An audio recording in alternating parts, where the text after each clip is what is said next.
ఆయన మా నాకు సమంగా ధీటుగా రాయగలిగిన ఓ కవి అని నేను అనుకుంటాడు అందశ్రీ ఒకడు వాస్తవంగా. రెండవది ఏంటంటే ఆకాశం అంత తాత్విక నేపథ్యం ఉన్నాడు.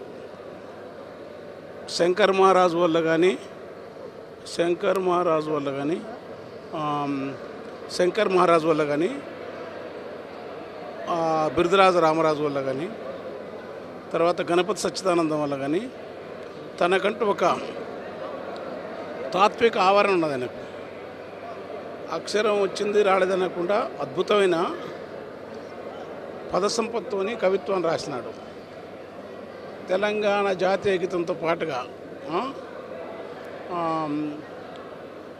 ఉద్యమంలో జైబోల తెలంగాణ అనేక గేయాలతోని నాకు అతని పాటలు నేను వాడేది రెగ్యులర్ వారం కింద నేను ఈ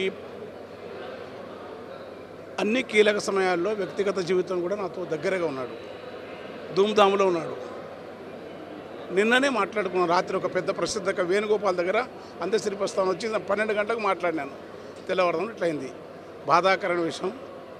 తాను తన చరిత్ర అంటే ఇంకా బతకాల్సిన వాడు, నాకంటే ఒక 6 ఏళ్ళు పెద్దవాడే. నాకు 66 ఉంటాయి నాకు తెలిసి. తెలంగాణ సాహిత్య మూల శిఖరాల్లో తాను కూడా ఒకడు. ఒక చదువు లేదు, చిన్నపడు, పేదరికము, ఇన్ని అంశాలతోని అసలు ఇంత కవిగా ఉండడం అన్నది తెలంగాణ ఏం సాధించింది? చదువు లేకపోయినా తెలంగాణ సాహిత్య వాతావరణం ఉంది. వరకవి సిద్ధప్ప కూడా చదువు లేదు. వరకవి సుగ్గు కథలో ఉన్నాడు, చదువు ఉండదు.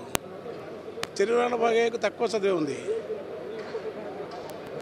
గట్టుపాలపల్లి కవులకు తక్కువ చదువు. తెలంగాణలో ఒక పాలకురికి సోమనాథ్ వెన్నెల పదములు, 9 పదములు, 50 పదం అన్నట్టు కీర్తింతరెద్దా అని కీర్తి గంధర్వుడు యక్షగానసలని ఆనాడు నడచోడు చెప్పి ఇక్కడ ఉన్న వాతావరణం ఏంటంటే చదువుకు సంబంధం లేకుండా ప్రజలు చాలామంది గొప్ప కవున్నారు.